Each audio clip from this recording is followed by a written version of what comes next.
Good afternoon, ladies. This is Jackson from Sawgrass, back again with your tip of the day.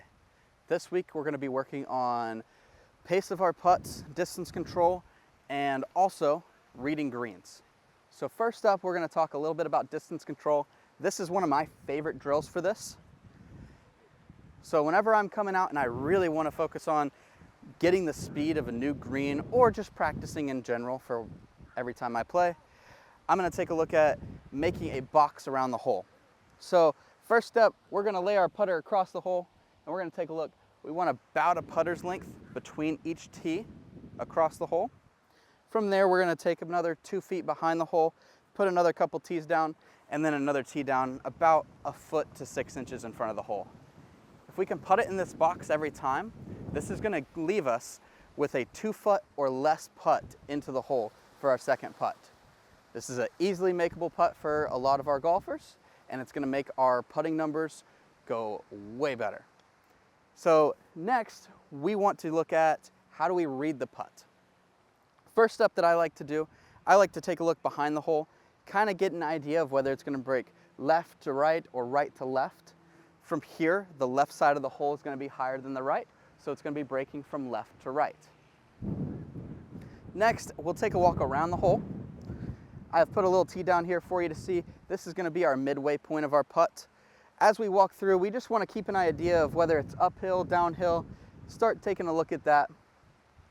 As we get up here to our hole, our second thing that we are worried about is going to be the grain. So around the cup, you'll notice on our Bermuda greens here, and this is only going to be with Bermuda greens, that we have a little bit of erosion around the cup. And that's not anything to do with agronomy, I promise. This is all going to have to do with the grain and which way it is growing. So as we look at the cup, we're going to take a look. There's going to be a side that's a little bit brown and then another side that's a little bit of an overhang. The side that is brown is the direction that the grain is growing towards.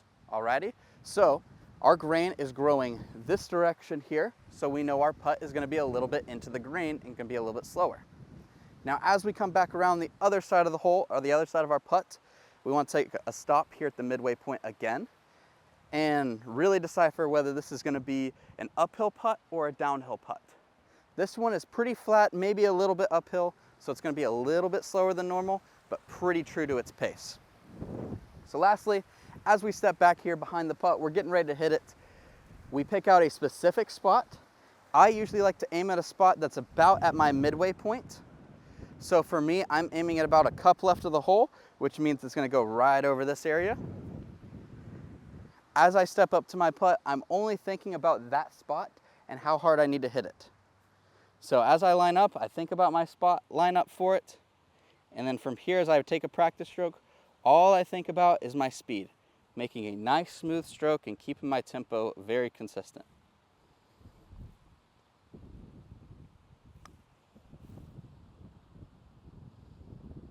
Woo, just missed it. Have a great day, ladies. We'll see you this week.